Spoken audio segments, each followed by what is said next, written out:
Effectivement, l'alcool est l'une des causes principales des accidents mortels. C'est pourquoi le rôle des Responsible Young Drivers est essentiel. C'est eux qui vont vous ramener sains et saufs à la maison le soir de la Saint-Sylvestre. En tout cas, les conducteurs qui auront réussi un test de conduite. Benjamin Samin, Patrick Lejuste.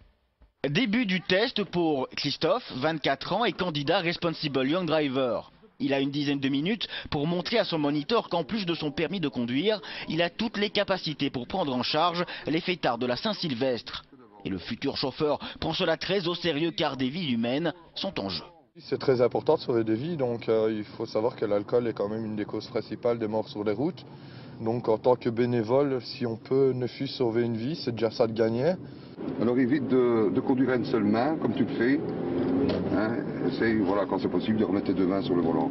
Le moniteur est attentif à la maîtrise de base du véhicule, mais également à certains détails concernant l'approche de la circulation, car la nuit durant laquelle les responsables seront de service sera un peu particulière. Ils vont rencontrer quand même des autres conducteurs qui ont bu.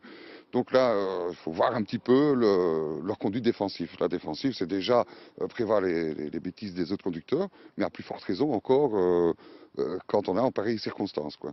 Donc là, j'attache beaucoup d'importance à l'approche de leur carrefour, aussi bien en approche, mais aussi au niveau rétroviseur pour voir si tout se passe bien. Juste avant le début des tests, les candidats étaient réunis avec l'équipe de coordination pour faire un dernier point.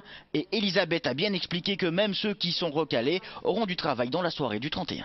Ceux qui auront peut-être certaines difficultés vont pouvoir peut-être conduire nos véhicules à nous, mais pas ceux des gens qu'on va rapatrier le soir du Nouvel An. Et sinon, ceux qui n'auront pas les capacités pourront quand même participer au rapatriement en étant avec nous au dispatching.